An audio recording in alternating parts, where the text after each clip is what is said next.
தேவனுடைய பரிசுத்த நாமத்துக்கு மகிமை உண்டாவதாக. இந்த காலையில் வந்திருக்கான ஒரு இயேசு கிறிஸ்து நாமத்தினாலே என்னுடைய வாழ்த்துதலை நன்றி தெரிவித்துக் கொள்கிறேன். தேவன் செய்த எல்லா நன்மைகளுக்காய் தேவனுக்கு நன்றி செலுத்துகிறேன். வேதம் சொல்லுது, சுத்த இருதயமுடைய இஸ்ரவேலுக்கு தேவன், சொல்லுங்களேன், அப்படியா? சுத்த இருதயமுள்ள இஸ்ரவேலுக்கு தேவன் நல்லவராகவே இருக்கிறார். அதே 18ஆம் சங்கீதத்தில் வாசிக்கினா வசனம் சொல்லுகிறது, புனிதனுக்கு நீர் புனிதனாகவும் மாறுபடுகிறவனுக்கு அவனுக்கு தான் அவர் எப்படி தருவார்? டெரராக இருப்பார், கொஞ்சம் கீழே, அது கொஞ்சம் மாறுபடான வாழ்க்கை உள்ளவனுக்கு தேவன் அவருக்கு அப்படி, அவன் கண்ணுக்கு அப்படி தெரிவார். கடவுள் ஒரு டெரராக தெரிகிற மாதிரி தெரிவார். அவர் அப்படி இல்லை. ஆனால் வசனம் அவர் இப்போ அப்படி சொல்லலை. தேவன் நாமத்துக்கு முதாக சொல்லும். கண்ணை மூடுவோம், ஜெபம் பண்ணுவோம். அல்லேலூயா, சோத்ரம் சோத்ரம் சோத்ரம் சோத்ரம் சோத்ரம் சொல்லலாமே. நன்றி ஆண்டவரே. 2 கை வானத்துக்கு நேராக உயர்த்தி அல்லேலூயா அல்லேலூயா. பரிசுத்தன் மகோன்னத தேவன், பரமெங்கும் விளங்கும் மகேசன், சொர்க்கிய சைன்யங்கள் வாழ்த்தி ஸ்துதிக்கும் சொர்லோகராஜனாம் மசிஹா. பரிசுத்தன் மகோன்னத தேவன், பரமெங்கும் விளங்கும் மகேசன், சொர்க்கிய சைன்யங்கள் வாழ்த்தி ஸ்துதிக்கும் சொர்லோகராஜனாம் மசிஹா. எல்லாம் சேர்ந்து பாருங்க. அல்லேலூயா அல்லேலூயா அல்லேலூயா அல்லேலூயா. எல்லா தேவ ஜனங்களும் அல்லேலூயா அல்லேலூயா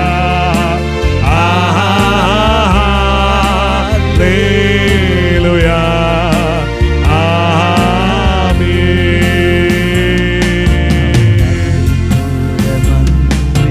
தெய்வம் நித்யராஜனாம் வீரனாம் தெய்வம், தன் பிரிய சுதனே தன்னோடு சேர்க்கான் வேகம் வரும் நேசு மசிகா. அவன் அல்புதமாம் பிரியா தெய்வம், நித்யராஜனாம் வீரனாம் தெய்வம், தன் பிரிய சுதனே தன்னோடு சேர்க்கான் வேகம் வரும் நேசு மசிகா. அல்லேலூயா அல்லேலூயா. தேவ பிரசன்னம் ஆட்கொள்ளும். ஆண்டவருடைய சமூகம் மூடுவதாக. மேக ஸ்தம்பம். அல்லேலூயா அல்லேலூயா அல்லேலூயா அல்லேலூயா. ஆமென். நல்ல ஆண்டவரே, இந்த காலவேளை நம்முடைய கரங்களை கொடுக்கிறோம். நீ பேசும், நாங்கள் கேட்கிறோம். இயேசு மூலம் ஜெபம் கேளும் நல்ல பிதாவே. ஆமென். தேவனுடைய நாமத்துக்கு மகிமை உண்டாவதாக. ஸ்தோத்திரம். மேலாக அல்லது பார்க்கிலும், நம்ம சொல்றோம் இல்லை, அவங்கள பாரு, அவங்கள பார்க்கிலும் நம்மளை எப்படி வச்சிருக்கிற ஆண்டவர் நல்லா வச்சிருக்கிறார். அந்த பையனை பாருங்க எப்படி படிக்கிறான். அவனோட நீ ஒரு படி மேலா என்ன பண்ணும், படிக்க. அவங்கள பாரு எப்படி வாழ்றாங்க. அதை விட நம்ம என்ன பண்ணோம், மேலாக வாழும். தேவநாமத்து இந்த மேலாக அல்லது பார்க்கிலும், அதை பார்க்கலாம், அதை பார்க்கலாம். 150cc பல்சர் வந்துச்சு. அதை பார்க்கிலும் என்ன வந்துச்சுப்பா இப்போ? அதை பார்க்கிலும் ஆமாம் 150, 250, 300 அது பாட்டுன்னு வந்துட்டே இருக்கு. அதை விட இது பெட்டர், அதை விட இது பெட்டர், அதை விட இது பெட்டர். தேவநாமத்துக்கு முன்பு தேவன் கூட நம்மளை மேலானவர்களாக தான் வைக்க விரும்புகிறார், மேலானவர்களாக. அதனால தான் வேதம் கூட சொல்லுது, புழுதிலிருந்து தேவன் எடுத்து பிரபுக்களோடு ராஜாக்களோடு நம்ம உட்கார வைக்கிறார். தேவநாமத்துக்கு எந்த மனுஷையும் கடவுள் ஒருத்தனை நேசித்து தெரிஞ்சு கொண்டார்னா அவனை அதே சூழ்நிலையில் வைப்பார் என்று சொன்னால் அது இல்லை. அதே மாதிரி தான் அவன் கடைசி வரைக்கும் இருக்கணும். அவன் தரித்திரத்தில் தான் இருக்கணும், அவன் ஆகாரம் இல்லாதவன் தான் இருக்கணும், இல்லை படிப்பறிவு இல்லாதவனாக தான் இருக்கணும் அப்படின்னு தேவன் நினைக்கிறதே கிடையாது. ஆண்டவர் சொன்னார், என்னை விசுவாசிக்கிறோம் என்னிலும் அவரோட பெருசாக செய்யணும்னு தான் ஆண்டவர் விரும்புகிறார். தேவநாமத்துக்கு மகிமை உண்டாவதாக, ஸ்தோத்திரம். தேவன் அதை தான் விரும்புகிறார். ஆனால் ஒரு சிலருடைய வாழ்க்கையில் அவங்களுடைய நிலைமைகள் மாறாமல் தேவன் வைக்கிற ஆசீர்வாதங்களை அனுபவிக்காமல் என்ன பண்றாங்க? போய்விடுகிறார்கள். தேவநாமத்துக்கு முன்பதாக தேவன் வைக்கிற அந்த உன்னத அந்த ஆசீர்வாதங்களை, தேவன் உயர்த்திருக்கிற அந்த உயர்வை, தேவன் வைத்திருக்கிற அந்த அனுபவங்களை, தேவன் வைத்திருக்கிற மிகப்பெரிதான கிருபையை, அவருடைய ஆசீர்வாதங்களை, அவர் ஐஸ்வரத்தை அனுபவிக்க முடியாமலே என்ன பண்ணுங்க? நிறைய பேராக போயிடும். உபாகமத்தின் புஸ்தகம் 28ஆம் அதிகாரத்தில் 14ஆம் வசனத்தில் வாசிக்கிறோம். உபாகம் 28:14 சொல்லுகிறது,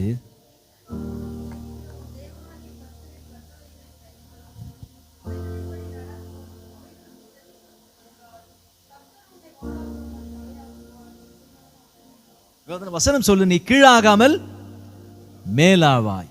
நீ கீழாகாமல் மேலதான். அப்ப வசனம் என்ன சொல்லுது? அவருடைய வசனத்துக்கு நீ கீழ்ப்படிஞ்சா, அவருடைய கட்டளைகளுக்கு நீ கீழ்ப்படிஞ்சா, அவர் சொன்னபடி நீங்க செஞ்சீங்கன்னா, அவருடைய வார்த்தையை நீ கை கொண்டா, அவருடைய வார்த்தையை நேசிச்சா, நீ கீழாகாமல் மேலாவா. தேவநாமத்து நீ வாளாகாமல் தலையாவாய். நான் ஒன்று சொல்றேன் பாருங்க, நீங்கள் ஆண்டவருக்கு நேசிக்கிற பிள்ளைகளாய், தேவனை நேசிக்கிறவர்களாய், தேவனை கை கொள்ளுவர்களாய், தேவனுடைய வார்த்தையை விசுவாசிக்கிறவர்களாய், தேவனையே அண்டிக் கொள்ளுறா, நீங்க எங்கேயுமே நீங்க வாளாவே இருக்க மாட்டீங்க, தலையா தான் இருப்பீங்க. தேவநாமத்து நல்லா கவனிங்க. ஒருவேளை நீங்க வேலை செய்யற இடத்துல, நீங்க செய்யற தொழிலில், உங்க பிசினஸ்ல 5 பேரோ 10 பேர் இருக்கலாம். அந்த 5 பேர் பொருளாதாரத்துல, படிப்புல, வலிமையில, எல்லாத்திலும் பலமுடையவர்களா உங்களை காட்டில் இருக்கலாம். ஆனா நான் சொல்றேன், நீங்க அவங்கள விட கீழாகனவாய் நாணத்துல, படிப்புல, அறிவுல, அந்தஸ்துல கீழே இருக்கலாம். ஆனா நான் சொல்றேன் பாருங்க, கர்த்தர் அந்த 5 பேருக்கு மேலாதான் உங்களை வைப்பார், அதற்கு கீழே வைக்க மாட்டார். தேவநாமத்துக்கு முடியும். எப்போ என்ன ஆண்டவர் மேலா வைப்பார்? ஒரு உதாரணத்துக்கு என்னுடைய சாட்சி நான் சொல்றேன் பாருங்க. நான் ஒரு ஃபேப்ரிகேஷனை ஒரு ஒர்க் பண்றேன். இப்போ ஒரு இடத்துல ஒரு ஃபேப்ரிகேட்டர் ஒர்க் பண்றேன். ஒரு வண்டி ஒன்று, இது ஸ்ட்ரக்சர் ஒன்று செய்யணும். சரி, எல்லாம் முடிஞ்சிடுச்சு. அதில் ஒரு சின்ன ஒரு அந்த ஸ்ட்ரக்சரை படுக்க வைக்கணும்னா ஒரு லாக் ஒன்று இருக்கு. அந்த லாக்கில் ஒரு சின்ன ஹோல்ஸ் போடும். அது எனக்கு வரல, ரொம்ப அதில் ரொம்ப ஸ்ட்ரகிள் ஆகிடுச்சு. அப்போ நான் டீ குடிச்சிட்டு சோத்திரம் பண்ணிட்டே ஜாம் பண்ணிட்டே, ஏன் ஆண்டவரே எப்படியாவது ஒரு இதில் எனக்கு ஒரு ஐடியா எனக்கு கொடுங்க. இப்போ நான் டீ குடிச்சிட்டே இருக்கிறேன், என் ஆண்டவர் ஒரு பிக்சர், அதாவது தெரியல, ஆனால் என்னுடைய நினைவுகள் அப்படியே ஓடுது. இப்படி செய், அது என்ன ஆகிடும், சரியாயிடும்னு எனக்கு ஒரு ஐடியா. உடனே நான் டீ அப்படியே வச்சுட்டு போயிட்டு ஒரு ஹோல்ஸை போட்டு ஸ்க்ரூ போயிட்டேன், ஸ்ட்ரக்சர் படுத்துருச்சு. நான் சொல்கிறேன் பாருங்க, 5 பேர் பெரியவங்களா இருப்பேன், எல்லாம் உங்க கூட வேலை செய்யுங்க, எல்லாரும் ஞானவனா இருப்பான். ஆனால் உன் நானும் சிறந்ததாக இருக்கும். உன் கூட வேலை செய்கிறவங்களா நல்லா சிறப்பாக வேலை செய்யும், அதை விட சிறப்பாக உன்னுடையது இருக்கும். தேவநாமத்துக்கு முன்பதாக ஸ்தோத்திரம். எத்தனை பேர் இருந்தாலும் சரிங்க, நீங்க சிறந்த தனியா தெரியுங்க, நீங்க தனியா தெரியுங்க. ஒரு ரட்சிக்கப்பட்ட மனுஷன் ஒரு இடத்துல வேலை செய்யறனா, வீட்டில் எங்க இருந்தாலும் அவன் தனியா தெரியும். அவனுடைய வேலை வித்தியாசமா இருக்கும், அவனுடைய பேச்சு வித்தியாசமா இருக்கும், அவனுடைய நடை வித்தியாசமா இருக்கும், அவனுடைய உடை வித்தியாசமா இருக்கும், அவனுடைய பாவனைகள் வித்தியாசமா இருக்கும், அவனுடைய நோக்கம் வித்தியாசமா இருக்கும், அவனுடைய லட்சியம் வித்தியாசமா இருக்கும், அவனுடைய எண்ணங்கள் வித்தியாசமா இருக்கும், அவன் செயல்கள் வித்தியாசமா இருக்கும். 5 பேர் 5000 பேர் வேலை செய்தாலும் அவனுடைய வேலைகள் வித்தியாசமானதா இருக்கும்.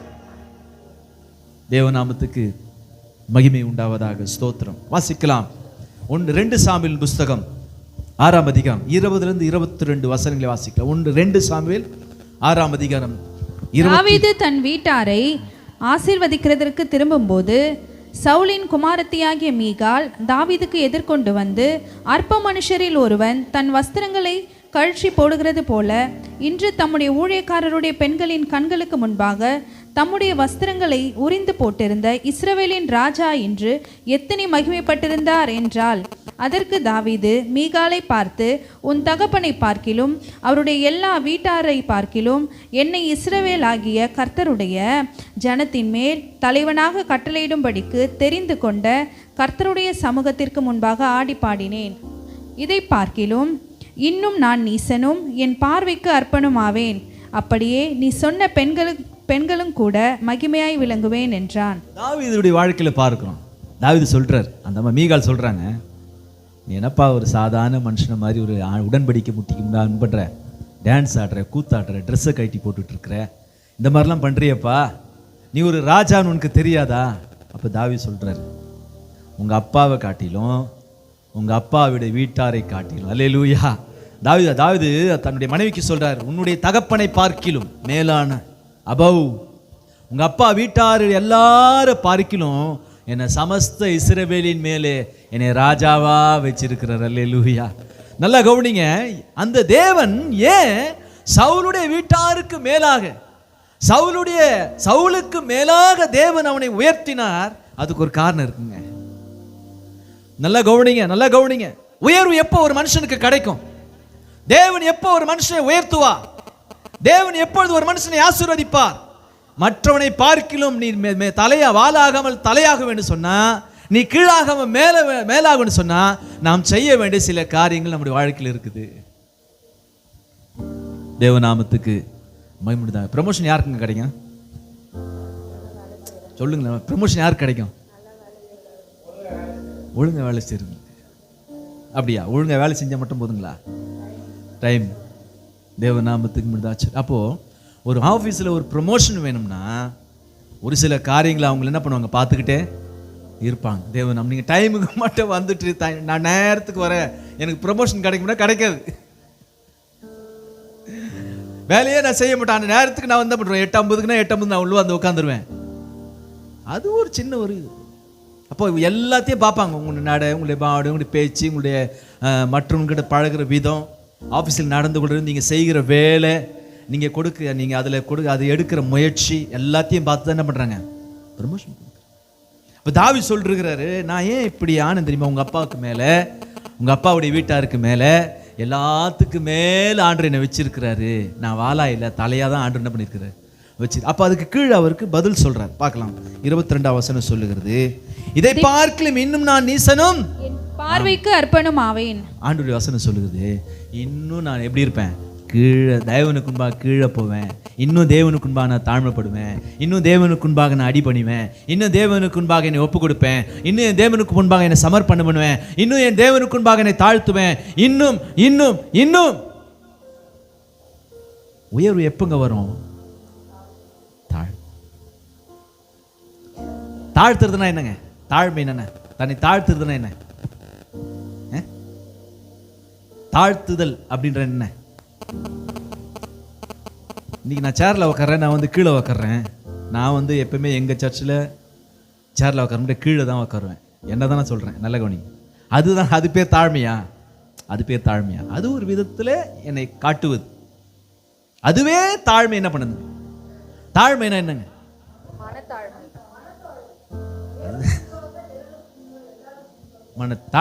தாழ்மைனா என்ன? மாம்பழம்னா என்ன? மாம்பழம் தான். தாழ்மையினுடைய பிரதானம் எங்கே? தாழ்மையினுடைய மூலக்குறைகள் கீழ்ப்படிதல். எது தாழ்மை தெரியுங்களா? நான் ஒரு உதாரணம், நான் இங்க நிக்கிறேன், ஒருத்தர் நிக்கிறார், தம்பி அந்த செருப்பை கொஞ்சம் எனக்கு எட்டுன்னு வந்து கொடுங்க. அப்ப நான் சொல்றேன் அவர்கிட்ட, என்ன பண்றேன், என் செருப்பை கொஞ்சம் எட்டுன்னு வந்து என்கிட்ட நான் எட்டுன்னு வந்து கொடுக்குறேன். பார்த்தீங்களா? அதுக்கு பேர் தான் என்னதுங்க? அதுக்கு பேர் தான் ஒபீடியன்ஸ். ரிபிலியன்ஸ் பிசாசுடைய குணம், ஒபீடியன்ஸ் தேவனுடைய குணம். தேவநாமத்துக்கு முன்னாடி. அதனால தான் வேதம் சொல்லுகிறது, புருஷன் வீட்டுக்கு தலையா இருக்கிறான், தேவன் புருஷனுக்கு தலையா இருக்கிறார். தேவ நாமத்துக்கு மகிமை உண்டாக ஸ்தோத்திரம். அப்போ தாவீது சொல்றாரு, நான் என்ன பண்றேன், எவ்வளோ என்னை தாழ்த்த முடியுமோ தேவ சமூகத்தில் என்னை தாழ்த்திட்டே இருக்கிறேன்.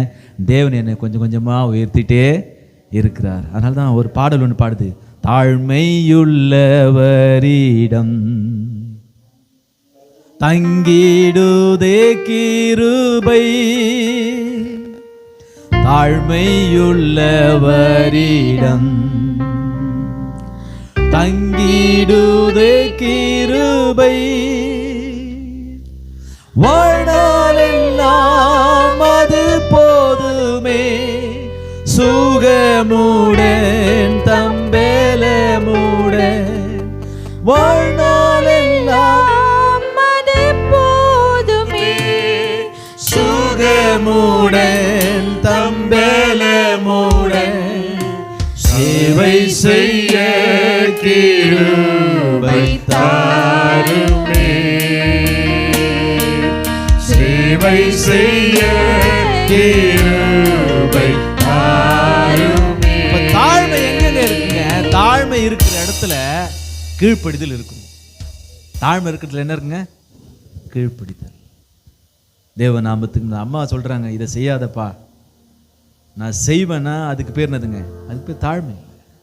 அப்பா சொல்றாரு, இது வேணாம், நீ அதை செய்வேன்னா அதுக்கு பேர் என்னதுங்க? அதுக்கு பேர் தாழ்மை கிடையாது. தேவநாமத்துக்கு மகிமை. சரி, இப்ப நம்ம வாசிக்கலாம் யாக்கோபின் புஸ்தகம், யாக்கோப்பு எழுதின நிருபம் 4ஆம் அதிகாரம் 6-7 வசனங்களை வாசிக்கலாம்.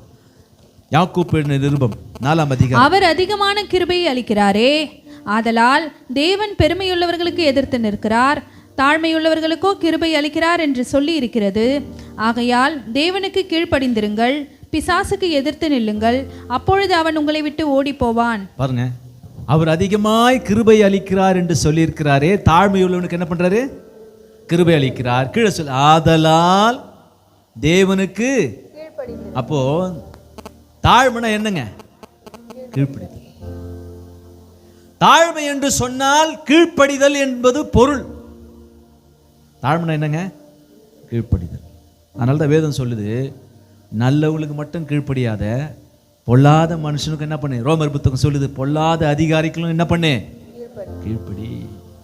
தாழ்மையை காட்டு. மெசேஜ் அனுப்பாத ஃபோன்ல என்ன பண்ணக்கூடாது? என்ன சொல்ல அனுப்பாதனா என்ன பண்ணக்கூடாது? அனுப்பக்கூடாது. நல்லா கவனிங்க, நல்லா கவனிங்க. 220 பல்சர் வாடானா என்ன பண்ணக்கூடாது? வாங்கக்கூடாது. தேவநாமத்துக்கு மகிமையாக ஸ்தோத்திரம். அதுக்கு பேர் தாங்க என்னதுங்க? தாழ்மை. அதுக்கு பேர் தான் என்னதுங்க? தாழ்மை. தேவநாமத்துக்கு நல்ல கவனிங்க. தேவன் இந்த உலகத்துல எளிமையானவன் வாழ்வதற்கும் வழி வச்சிருக்கிறாரு, பணக்காரன் வாழ்வதற்கும் வழி வச்சிருக்காரு. ஆமா தானுங்களா? என்னால சம்பளம் கம்மி, என்னால ஆப்பிள் சாப்பிட முடியாது, ஆனா நெல்லிக்காய் ஆண்டவர் என்ன பண்ணியிருக்கிறாரு? இங்க பாருங்க, எனக்கு கொஞ்சம் புரியுதுங்களா? எனக்கு ஆப்பிள் வாங்க முடியாது. ஒரு ஆப்பிளுடைய விலை 1 கிலோ 250 ரூபா என்னால் வாங்க முடியாது. ஆனால் ஒரு கிலோ நெல்லிக்காவுடைய விலை 60 ரூபாய் தான். அப்போ ஒரு நெல்லிக்காய், ஒரு ஆப்பிளுடைய முழு பவர் எங்க வச்சிருக்கிறாரு? நெல்லிக்காயில் வச்சிருக்க. அப்போ தேவன் உனக்கு விட்டமின் சி, பி எல்லாம் வேணுமா? ஆப்பிளில் கிடைக்கலன்னா நெல்லிக்காயில் எடுத்துக்க. உன்னால் ஆப்பிள் வாங்க முடியாது, அதனால நெல்லிக்காவை நான் என்ன பண்ணியிருக்கிறேன்? அதே பவர் என்ன பண்ணியிருக்கேன்? அதுக்குள்ள வச்சிருக்கேன். அப்ப என்ன சொல்லுது வேதம்? தாவீது சொல்றாரு, தாழ்த்தின, என்னை எவ்வளவு தாழ்த்த முடியுமா தாழ்த்தினேன். அந்த தாழ்மை தான் உங்க அப்பாவுக்கு மேல, உங்க அப்பா வீட்டாருக்கு மேல என்னை உயர்த்தி வச்சிருக்குது. அல்லேலூயா. அப்ப தாழ்மையினுடைய அதிஷ்டானம் என்னங்க? கீழ்ப்படிதல், ஒபீடியன்ஸ், கீழ்ப்படி. தேவநாமத்துக்கு மகிமை. அதனால யாக்கோபு 1 பேதுரு புஸ்தகம் 5:5 சொல்லுகிறது. வாசிக்கலாம். 1 பேதுரு 5:5 வாசிக்கிறோம். அந்தபடி இளைஞரே மூப்பருக்கு கீழ்ப்படியுங்கள். நல்லா கவனிங்க. அந்தபடி இளைஞரே மூப்பருக்கு கீழ்ப்படியுங்கள். நீங்கள் எல்லாரும் ஒருவருக்கொருவர் கீழ்ப்படிந்து மனத்தாழ்மையை அணிந்து கொள்ளுங்கள். மனத்தாழ்மையை அணிந்து கொள்ளுங்கள். பெருமையுள்ளவர்களுக்கு தேவன் எதிர்த்து நிற்கிறார், தாழ்மையுள்ளவர்களுக்கு கிருபை அளிக்கிறார். தாழ்மை, கீழ்ப்படிதல். தாழ்மை, கீழ்ப்படிதல். அப்ப தாழ்மையினுடைய அர்த்தம் என்னதுங்க? கீழ்ப்படிதல். தாழ்மையினுடைய அர்த்தம் என்னதுங்க? கீழ்ப்படிதல். பிலிப்பியர்ல வாசிக்கிற 2ஆம் அதிகாரத்தில் வாசிக்கிறோம்.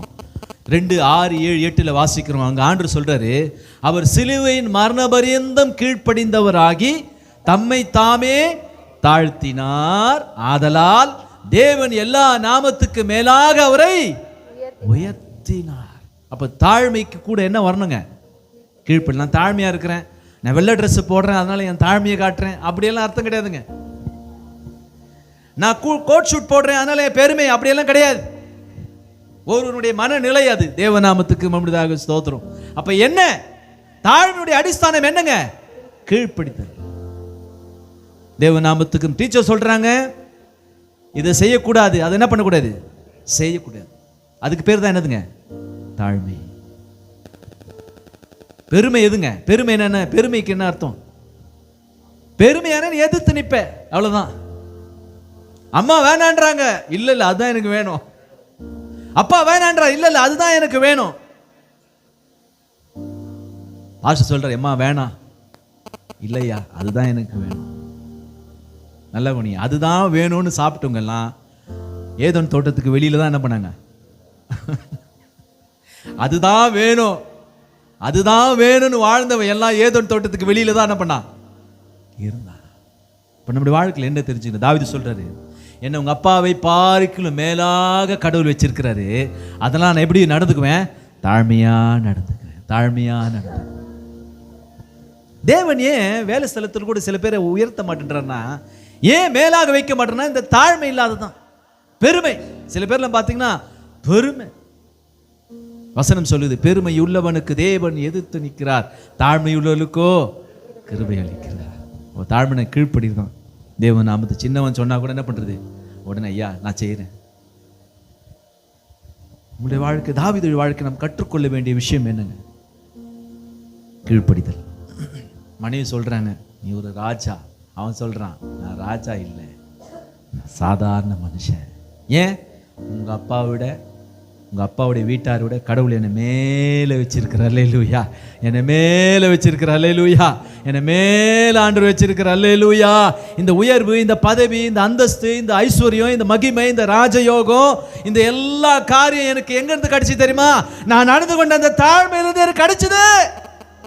அதுல இருந்தா எனக்கு கிடைச்சது. அதனால இன்னும் நான் என்ன பண்ணுவேன்? அன்பு கூறுவேன் இன்னும் அதிகமாய். அல்லேலூயா. தேவனாம். அப்ப என்ன செய்யணுங்க? நம்முடைய வாழ்க்கையில மேல போகணும் அப்படின்னா நம்மை தாழ்த்தணும், கீழ்ப்படிதணும். ஒபீடியன்ஸ். வாலிபத்தில் எவன் ஒருவன் கீழ்ப்படியவில்லையோ அவன் முதிர் வயதில் மிகப்பெரிய சவால்களை சந்திக்கிற ஒரு மனுஷனாய் அவன் மாறுவான்.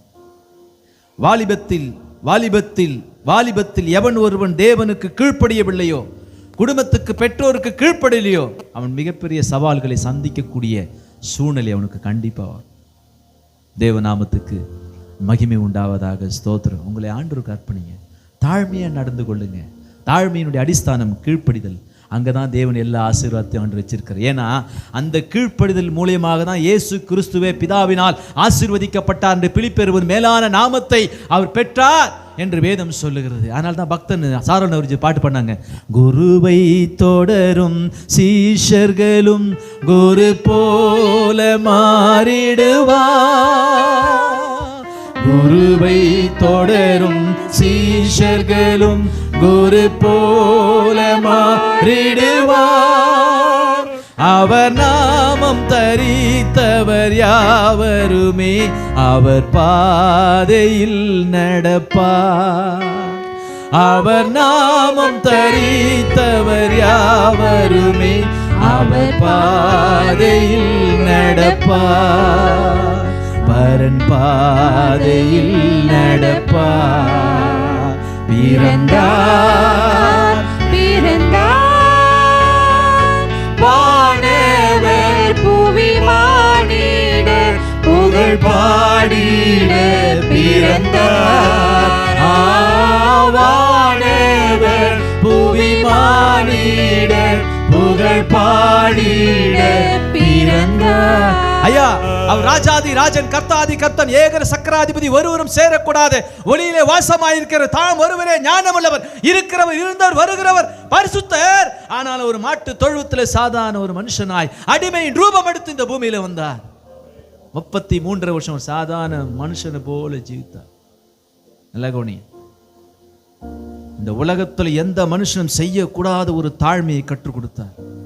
சர்வலோகத்துக்கும் அதிபதியாகிய தேவன், சர்வத்தையும் ஆளுகை செய்கிறவர், தன்னுடைய உள்ளங்கையில் வைத்து எல்லாத்தையும் நியந்திருக்கிறவர், பூமியை அந்தரத்தில் தொங்க வைத்திருக்கிற அணுக்கள் தண்ணீரை அணுக்கணுவாய் போய் மழையை பொழிய செய்கிறவர், காற்றுக்கும் அலைக்கும் தேவன் ஒரு எல்லையை நியமித்த கடவுள் ஒரு நாள் தன்னுடைய தாழ்மையை காட்டும்படியாய் குனிந்து தன்னுடைய சீஷனுடைய கால்களை கழுவினாரே. அதுதான் தாழ்மை. அதுதான் தாழ்மை.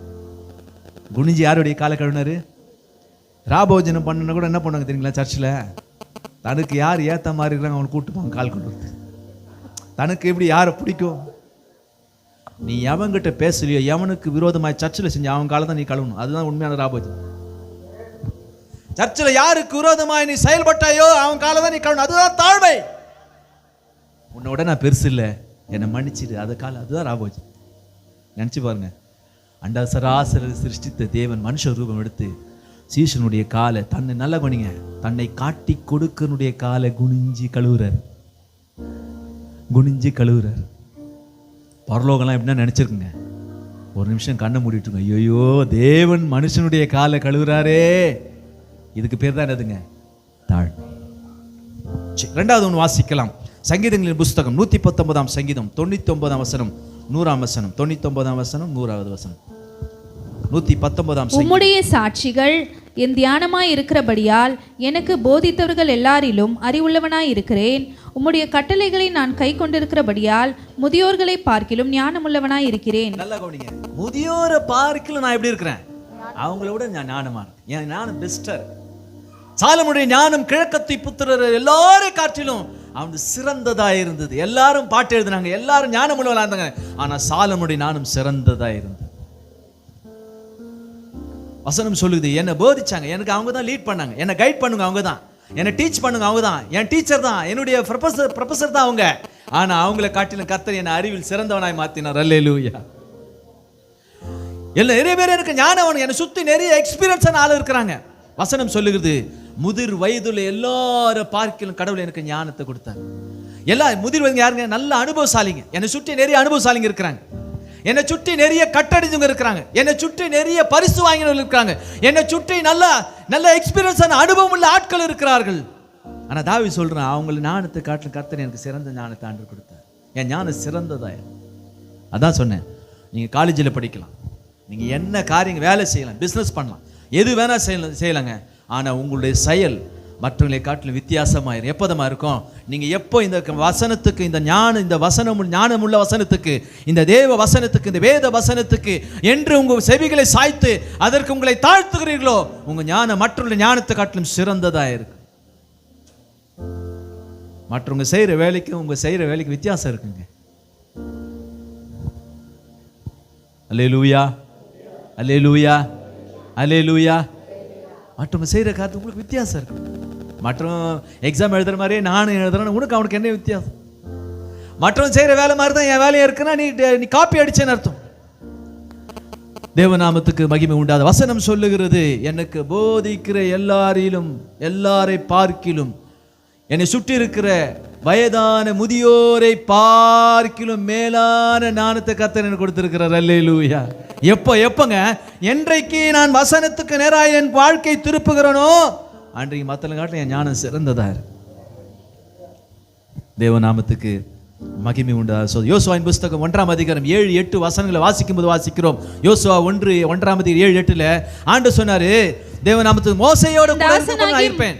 என் தாசனாகிய மோசே உனக்கு கற்பித்த நியாய பிரமாணத்தின்படியெல்லாம் செய்ய கவனமாய் இருக்க மாத்திரம் மிகவும் பலங்கொண்டு திடமனதாயிரு. நீ போகும் இடமெல்லாம் புத்திமானாய் நடந்து கொள்ளும்படிக்கு அதை விட்டு வலது இடது புறம் விலகாதிருப்பாயாக. இந்த நியாயப்பிரமாண புஸ்தகம் உன் வாயை விட்டு பிரியாதிருப்பதாக. இதில் எழுதியிருக்கிறவைகளின்படியெல்லாம் நீ செய்ய கவனமாய் இருக்கும்படி இரவும் பகலும் அதை தியானித்து கொண்டிருப்பாயாக. அப்பொழுது நீ உன் வழியை வாய்க்க பண்ணுவாய். அப்பொழுது புத்திமானாயும் நடந்து கொள்வாய். வசனம் சொல்லுது பாருங்க. தேவநாமத்துக்கு சர்ச்சில் இருக்கிறாங்க, 10 வருஷம் 15 வருஷம் நல்ல வாலி பிள்ளைங்க இருக்கிறாங்க. ஆதியாமத்தை எடுறானா வெளிப்பாடை தேடிட்டு இருக்கான். ஆதியாமம் எடுனா வெளிப்பாடு என்ன பண்றான்? வெளிப்பாடுல தேடுறான். ஒன்று கோரிந்தர்னா தேடுறான். ஒன்று கோரிந்தர் ஏன் நல்லா கவனிங்க. பைபிளை நீ அக்கில் வச்சுக்கிறதுனாலையோ தலைமாட்டில் வச்சுக்கிறதுனாலையோ பைபிளை தேவநாமத்துக்கு முன்னாடி உன் செல்லில் வச்சுக்கிறதுனாலே ஒரு பிரயோஜனம் கிடையாது. பைபிளை வேதத்தை எங்க வைக்கணுங்க? உள்ள இருதயத்தில் என்ன பண்ணுவான்? ஆனா வைக்க வேண்டியதெல்லாம் வெளியில வச்சா. நல்லா கவனிங்க. ஒரு காலத்துல கத்திரிக்காய் மாங்காய் இதெல்லாம் வந்து எங்க இருந்ததுங்க? தெருவில் இருந்தது. ஏசி ஃப்ரிட்ஜ் இதெல்லாம் வந்து மால்குள்ள இருந்தது. இப்போ கத்திரிக்காய் மாங்காய் அதெல்லாம் உள்ள வந்துச்சு. ஏசி ஃப்ரிட்ஜ் வாஷிங் மிஷின் எல்லாம் வெளியில வச்சு என்ன பண்றான்? விற்கிறான். நல்லா கவனிங்க. அதே போலதான் மனுஷன் வைக்க வேண்டியதெல்லாம் என்ன பண்றான்? வெளியில வச்சிடறான். வைக்க கூடாதெல்லாம் என்ன பண்றான்? உள்ள வச்சுக்கிறான். இவன் பைபிள் எடுத்து நல்லா கவனிங்க. பைபிள் எடுத்து படிக்கணும்னு ஆசை தான். ஆனா பைபிள் எடுத்து படிக்கணும் ஜெபம் பண்ணணும்னு தம்பிக்கு ஆசை தான், தங்கச்சிக்கு ஆசை தான். ஆனா என்ன பண்றது? நடுவில் டிராபிக் ஜாம் ஆகுது. நடுவில் டிராபிக் ஜாம் ஆகுது இல்ல? தங்கச்சிக்கு ஆசை தான் பைபிள் படிக்கணும்னு, ஆனா டிராபிக் ஜாம் வருது. ஹலோ மைக் டெஸ்டிங் யாரும் கத்துறாங்களே?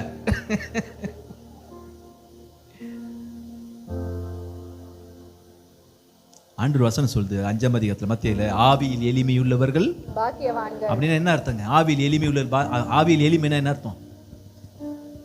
ஆவியில் எளிமைன்னா என்ன அர்த்தங்க? No traffic jam. என்னுடைய ஆவி தான் கடவுளை தொடர்பு கொள்ளக்கூடிய பகுதி. என் ஆவி தான் கடவுளை தொடர்பு கொள்ளக்கூடிய பகுதி. எளிமை, தரித்திரம். இன்னொரு வசனம் நீங்க இங்கிலீஷ்ல வாசிங்கன்னா போ தரித்திரம். தரித்திரம் என்ன? ஒண்ணும் இல்லாத, டிராபிக் ஜாம் இல்லாம, நேர்த்தியான, அப்படியே நான் கண்ணை மூடனா டக்குன்னு ஆண்டரோட தொடர்பு, டிராபிக் ஜாம் இல்லாம ஆண்டர்கிட்ட தொடர்பு கொள்ளக்கூடிய, அதுதான் ஆவியில் எளிமை உள்ளவர்கள் பாக்கியவான்கள். முடியலையே பிரசங்கம் பண்ணும் போதே நினைவு தோணுது, எப்போ முடிப்பாரு, எப்போ பார்க்கலாம். யோபு சொல்றாரு, நான் தூங்கும் போது எப்போ பொழுது விடிய என்ன பண்ண. நல்லா கவனிங்க, நல்லா கவனிங்க. இன்னைக்கு 10 தடவை சாப்பிட்டியான்னு உன்னை கேட்பான், 10 தடவை தூங்குனேன்னு கேட்பான். என்னைக்கு நீ திராட்சரசமா மாறிட்டியோ அதுக்கப்புறம் உன்னை அதுக்கப்புறம் நீ எங்க இருக்கிறன்னு கூட என்ன பண்ண மாட்டாங்க. அன்னைக்கு ஒரு இது பேட்டி கொடுக்குது ஒரு அம்மா. என்ன கொடுக்குது?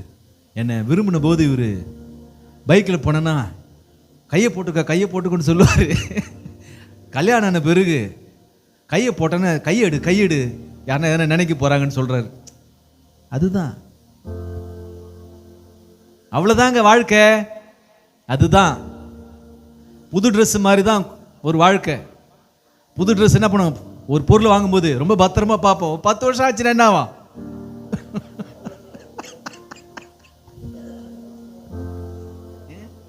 ஒரு டாக்டர் ஒருத்தர் பேட்டி கொடுத்தாரு சுகருக்காக. அவர் என்ன சொல்றாருன்னா, கல்யாணம் ஆகும்போது நீங்க பாத்ரூம்குள்ள போவீங்க, டவுல் என்ன பண்ணும் உள்ள இருக்கும், சோப்பு என்ன பண்ணும் உள்ள இருக்கும், மக்கு உள்ள இருக்கும். அதுக்கப்புறம் ஒரு 2 வருஷம் ஆச்சுன்னு வச்சுங்க, நீங்க குரல் குடிப்பீங்க, மக்கு என்ன பண்ணும், சோப்பு என்ன பண்ணும். அதே 10 வருஷம் ஆச்சுன்னு குரல் கொடுத்து நீயே போய் என்ன பண்ணு. இவ்வளவுதான் வாழ்க்கை. மாறிடுங்க, எல்லாரும் மறந்துடுவாங்க. ஆனா இந்த வசனத்தை நீங்க பிடிச்சிக்கிட்டுன்னு வச்சுங்க, இது உங்களை எங்கேயோ கொண்டு போய் நிறுத்தும். தேவநாமத்துக்கு மகிமுடிதாக. நீதிமொழியில் வசனத்துல 4ஆம் அதிகாரம் 7-8 சொல்லுகிறது, இந்த ஞானத்தை சம்பாதி, புத்தியை சம்பாதி, அறிவை சம்பாதி, நீ அதை மேன்மைப்படுத்து, அது உன்னை நீ அதை தழுவி கொண்டால் அது உன்னை கனம், அது உன்னை கனம் பண்ணியா, அது உன்னை கனம் பண்ணு. என் 10th நான் ஃபெயிலுங்க. ஏன் ஃபெயில் ஆயிட்டேன்னு சொல்லுங்க பார்க்கலாம். ஏன் ஃபெயில் ஆயிட்டேன்? என்னமா புரியல? கவனக்கு படிக்கலன்னா என்ன ஆயிடுவான், அதனால ஃபெயில் ஆயிட்டான். ஆனா நான் முதல் படிச்ச புத்தகம் இந்த பைபிள் தான்.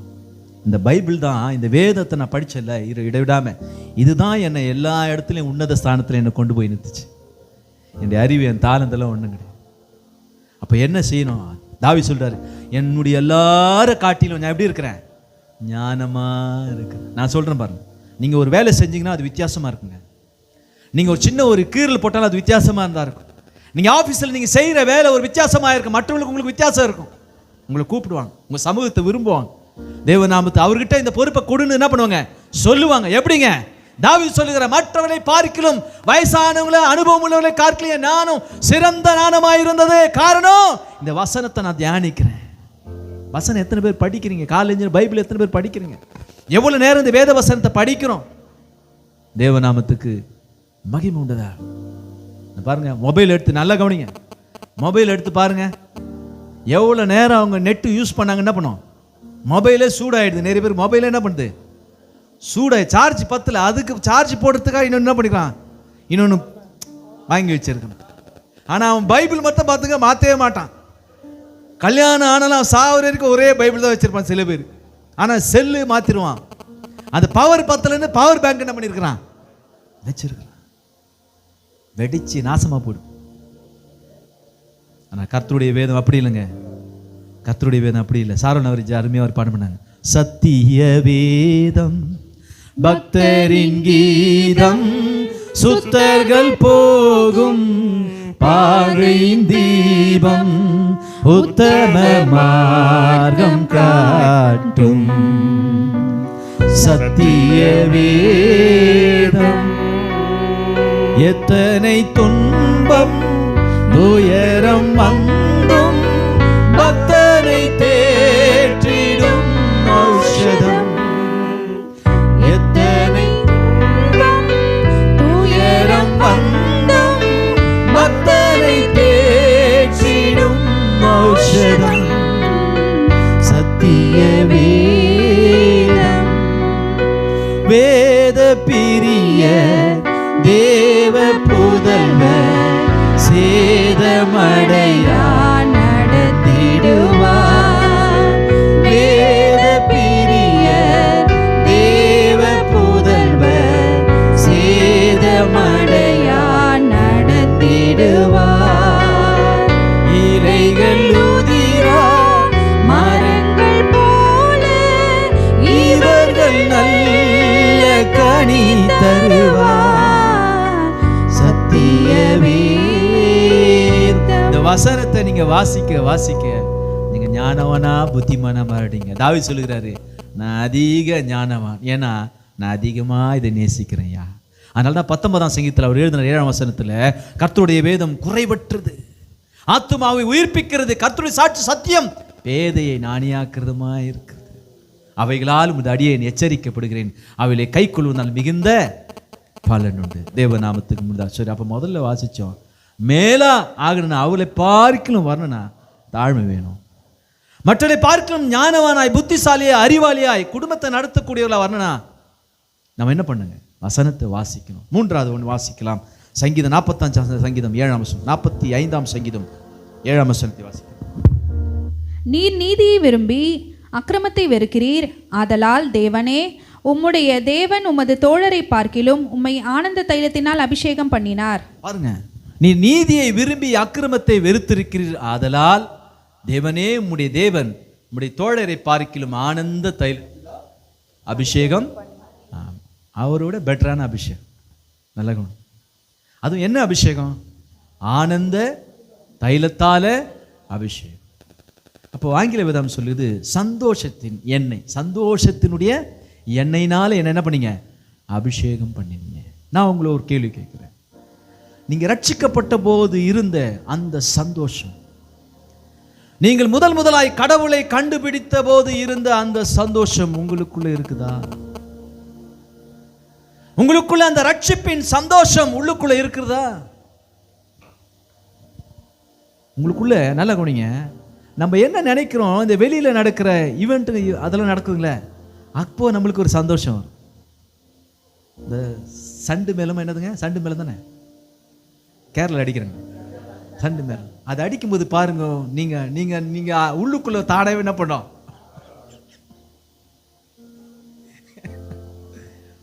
நல்ல கல்யாணத்தில் போய் பாருங்க, சினிமா பாட்டு பாடும்போது தானாவே ரட்சிக்கப்பட்டா தான் இருப்பான், ஆனா உள்ளுக்குள்ள என்ன பண்ணோம்?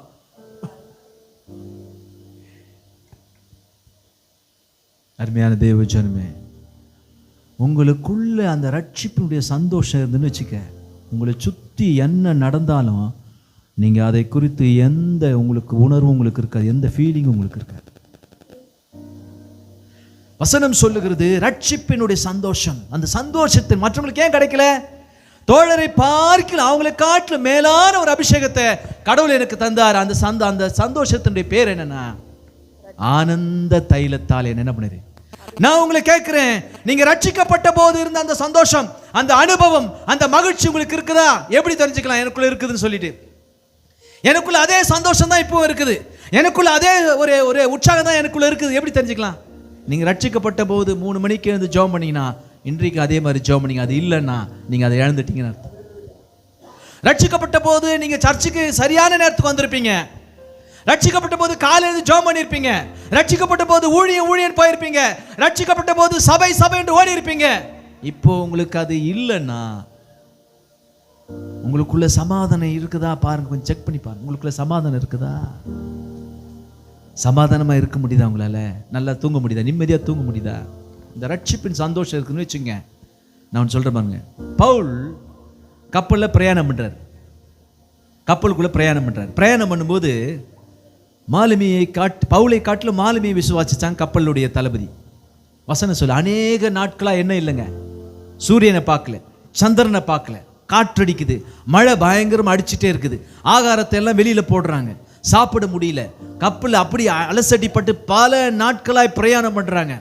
ஆனா உள்ள இருந்த ஒருத்த மாத்திரம் எந்த விதமான பயம் இல்லாம உள்ள எந்த விதமான பயம் இல்லை, எந்த விதமான கீழகமும் அவனுக்குள்ள.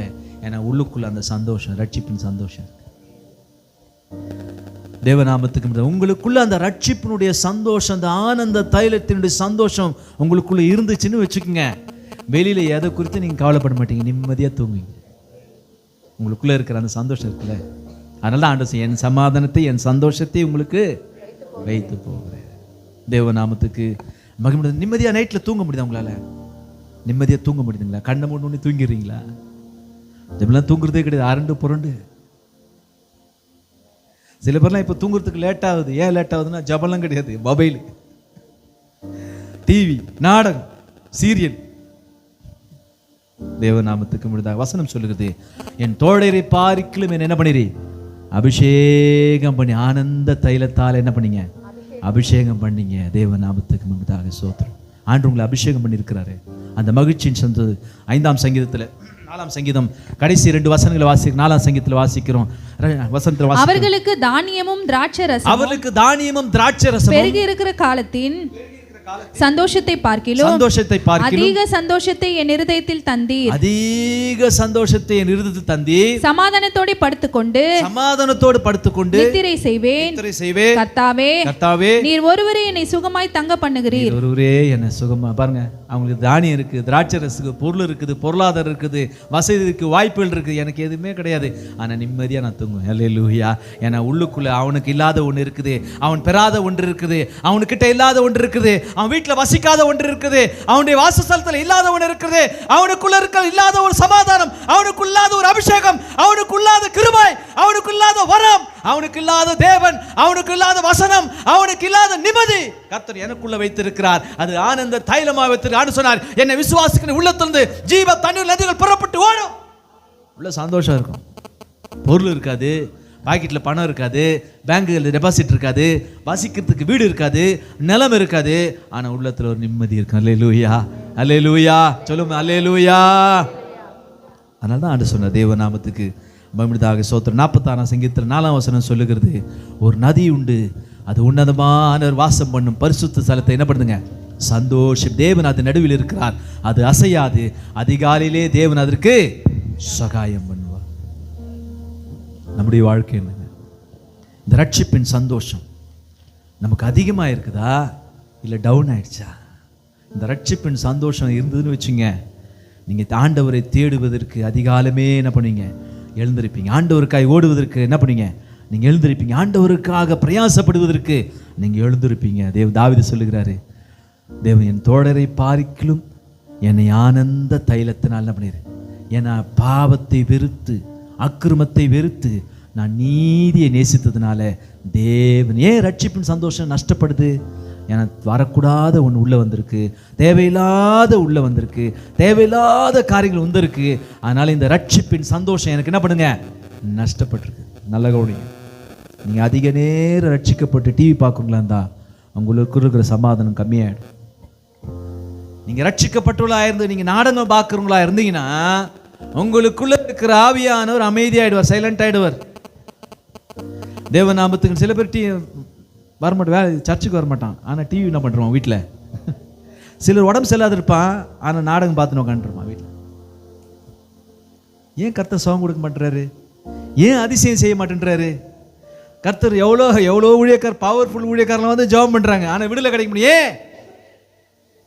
ஏன்னா இந்த லாஸ், அவன் ரட்சிப்பின் சந்தோஷத்தை அவன் இழந்து விட்டான். அதனால நல்ல குனிங்க, ஒருத்தன் உள்ளுக்குள்ள அந்த ரட்சிப்பின் சந்தோஷம் இல்லைன்னா அவனால தான் அந்த வீட்டுக்குள்ளேருந்து பிரச்சனையே உருவாகும். ஏன் வீட்டுக்குள்ள பிரச்சனை? ஏன்னா உள்ள இருக்க வேண்டியது என்ன பண்ணல, உள்ள இருக்க வேண்டிய சமாதானம் இல்லை. அதனால தான் இவர் என்ன பண்ற, பிரச்சனை பண்றாரு. உள்ள சமாதானம் வந்தா அவன் அமைதியா இருப்பான், சுத்தி என்ன நடந்தாலும் அவனை ஒன்றும் பாதிக்காது. அதனால தான் பேதுரு 2 கையில சங்கிலி காலெல்லாம் கட்டி போட்ட போது கூட, நாளைக்கு தலை போய்விடும் என்று சொன்னது போது கூட நிம்மதியா தங்க. ஏன்னா உள்ள இருக்க வேண்டியது இருந்தது, இருக்கக்கூடாதெல்லாம் அது அவனை விட்டு போயிடுச்சு. அப்ப என்ன வேணும்? எனக்குள்ள அந்த ரட்சிப்பின் சந்தோஷம். அதுக்கு என்ன செய்யணும்? நீதியை சிநேகித்து அக்கிரமத்தை வெறுக்கும் போது அந்த ரட்சிப்பின் சந்தோஷம் எனக்கு. முதல்ல தாவீதை குறித்து வாசித்தோம்.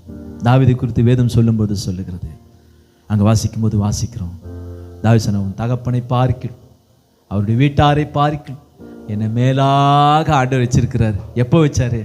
அவன் தாழ்மையா நடந்து கொண்டான், கர்த்தர் வச்சார். அதே தாவீது 119 சங்கீதம் 99 100 வாசிக்கும் போது வாசித்தோம், எனக்கு போதித்தவங்க, என்னை சுற்றி இருக்கிற நல்ல அனுபவசாலிகளை காட்டிலும் கர்த்தரை ஞானத்தை மேலான ஞானமா வச்சாரு.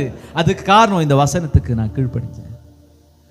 தேவ நாமத்தை அதே தாவீது 45 சங்கீதத்தில் 7 வசனத்தில் சொல்றாரு, நீதியை அக்கிரமத்தை வெறுத்து நீதியை சிநேகித்தேன், அதனால மற்றவனை காட்டின அபிஷேகம் வித்தியாசமானதாய், மற்றவனை காட்டின வாழ்க்கை வித்தியாசமானதாய், மற்றவனுக்கு இல்லாத சமாதானத்தை கர்த்தர் எனக்குள்ள தந்தார், மற்றவனுக்கு இல்லாத கிருபை, மற்றவனுக்கு இல்லாத வரம், மற்றவனுக்கு இல்லாத தரிசனம், மற்றவனுக்கு இல்லாத வாஞ்சை, மற்றவனுக்கு இல்லாத ஓட்டம், மற்றவனுக்கு இல்லாத ஊழியத்தை கர்த்தர் எனக்கு தந்தார். கண்களை மூடுவோம், ஜெபம் பண்ணுவோம், ஆண்டவரை நோக்கி பார்ப்போம்.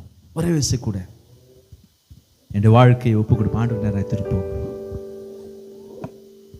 மேலான ஒரு வாழ்க்கை ஆண்டு சொன்னார். வசனம் சொல்லுது, வாக்குத்தத்தம் ஆண்டு கொடுத்தார், சும்மாலாம் இல்லை. நீ கீழாகாமல் மேலாவாய், நீ வாலாகாமல் தலையாவே. கர்த்தர் உன்னை தலையாய் வைக்கிற நேரம், கர்த்தர் உன்னை உயர்த்துகிற நேரம், கர்த்தர் உன்னை ஆசீர்வதிக்கிற நேரம், கர்த்தர் உன்னை மேன்மைப்படுத்தக்கூடிய நேரம். கர்த்தர் உன் ஆபீஸ்ல, உன் வீட்டில, உன்னை சுற்றியுள்ள மத்தியில வசனம் சொல்லுகிறபடி 23 சங்கீதம் போல என் சத்துருக்கு முன்பாக எனக்கு பந்தி ஆயத்தப்படுத்தி என் தலையை எண்ணெயினால் அபிஷேகம் பண்ணக்கூடிய நேரம் இது. கர்த்தர் உன்னை உயர்த்துகிற நேரத்தில் பெருமை உன்னை வாட்டி வதைக்குதா? உலகத்துக்கு நேரா உன் வாழ்க்கை திரும்புகிறா? தாவீதை போல ஆண்டவரே என்னை தாழ்த்துகிறையா, என்னை எவ்வளவு தாழ்த்த முடியுமோ அவ்வளவு என்னை தாழ்த்துகிறேன். தாவீது சொன்னான், உங்க அப்பாவை பார்க்கல மீகாலே, உன் அப்பா வீட்டாரை பார்க்கல மீகாலே, என்னை ஆண்டவர் மேலா வச்சிருக்கிறாருமா. ஏன் தெரியுமா? நான் என்னை எவ்வளவு தாழ்த்த முடியுமோ என்னை இன்னும் நான் தாழ்த்துவேன், இன்னும் தாழ்த்துவேன், இன்னும் தாழ்த்துவேன்.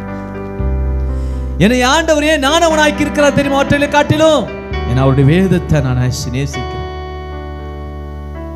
ஏன் எனக்குள்ள ஆனந்த தைலத்தை ஆண்டு தந்திருக்கிறார் தெரியும்? மற்றவனை பார்க்கல எனக்குள்ள இல்லாத சந்தோஷம் ஏன் தந்தமா? ஏன்னா நான் நீதியை சிநேகித்திருக்கிறேன். கண்களை மூடுவோம், ஜெபம் பண்ணுவோம். அல்லேலூயா, அல்லேலூயா. எல்லா ஸ்தோத்திரம் பண்ணுவோம். ஆண்டவரே மை ஸ்தோத்திரம், ஸ்தோத்திரம், ஸ்தோத்திரம், ஸ்தோத்திரம், ஸ்தோத்திரம், ஸ்தோத்திரம். எல்லாம் ஜெபம் பண்ணுவோம். ஆண்டவருக்கு நேரா நம்முடைய வாழ்க்கையை திருப்புவோம். அல்லேலூயா. உம்மை உயர்த்தி உயர்த்தி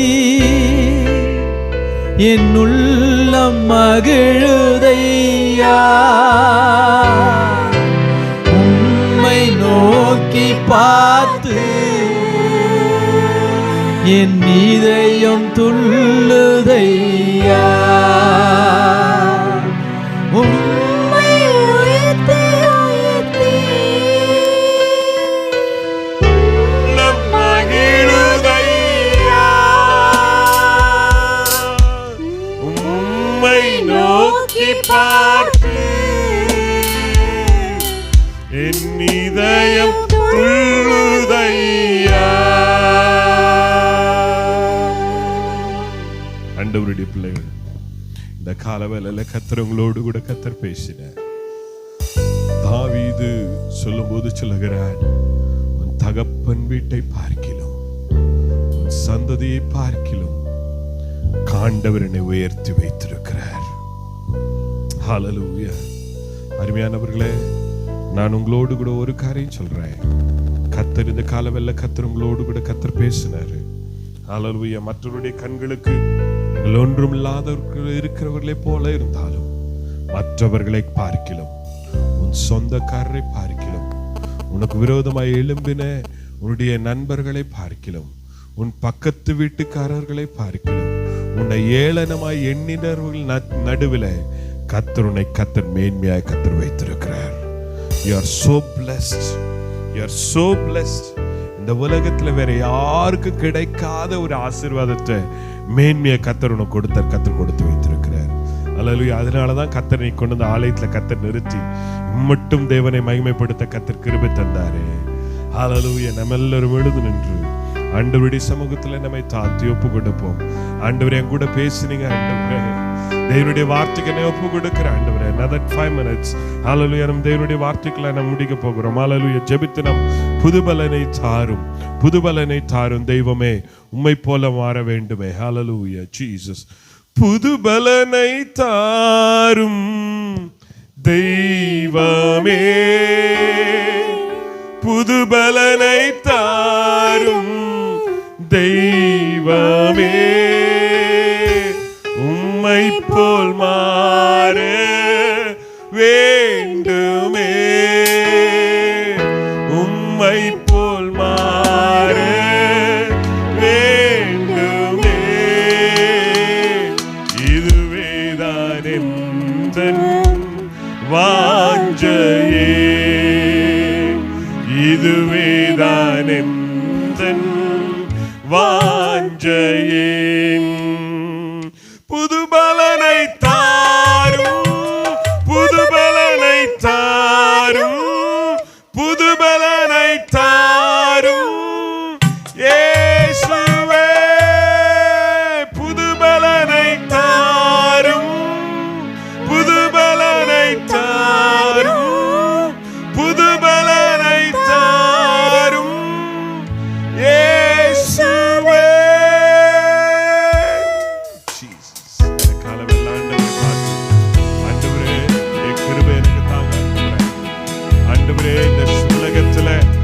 ஜெயமுள்ளவனாய் கர்த்தரை நிறுத்த போறீங்க ஆண்டவரே. உடைய வார்த்தை என்னோடு கூட கர்த்தர் திட்டமா கர்த்தர் பேசி இருக்கிறீங்க. எனக்குள்ள இருக்கிற மேட்டுமைகளை கர்த்தர் மாற்றி தாழ்மையுள்ளவனுக்கு கர்த்தர் கிருபை அளிக்கிறீர் என்பதை கர்த்தர் காண்பிச்சீங்க ஆண்டவரே. என்னுடைய நோக்கம், என் பார்வை, என் சிந்தனை எல்லாம் உம்மை குறித்து மாத்திரமே இருக்கட்டும் ஆண்டவரே. ஒருவேளை இந்த உலகத்துல அப்படி வாழ்றது கொஞ்சம் கஷ்டம்தான், ஆனாலும் கர்த்தரை நோக்கி பார்க்கிற, அவரை நோக்கி பார்த்த முகங்கள் வெட்கமடைவதில்லை என்று சொல்லி வேதம் சொல்லுகிறது. கர்த்தர் இந்த காலவெல்ல கர்த்தரோடு கூட கர்த்தர் பேசினாரே, அந்த வார்த்தைக்கு நம்ம ஒப்பு கொடுப்போமா?